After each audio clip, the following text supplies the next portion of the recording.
Chicken 65 biryani, அப்புறம் mutton சுக்கா எல்லாத்தையும் கொண்டு வாப்பா. என் மருமக வெளியில் போயிடும். சீக்கிரம் வாப்பா, அப்போ தான் சாப்பிட முடியும்.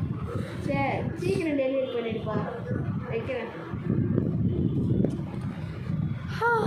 அப்பா, எப்படியோ அவ்வளோ கஷ்டப்பட்டு எல்லாம் வாங்கிட்டு வந்துட்டோம். முடியல. ஆனால் சுத்தமாக மாமியார் என்ன பண்ணுறாங்கன்ட்டு வீட்டில் போய் பார்ப்போம்.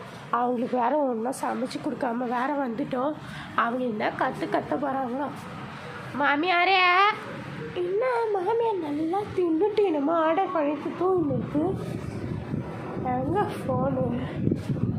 ஃபோன் இது? ஐயோ ஆர்டர் பண்ணி என்ன தின்னு இருக்குது. சரி, இது ஏந்ததுக்கப்புறம் பார்ப்போம். உள்ளே போவோம் முதல்ல.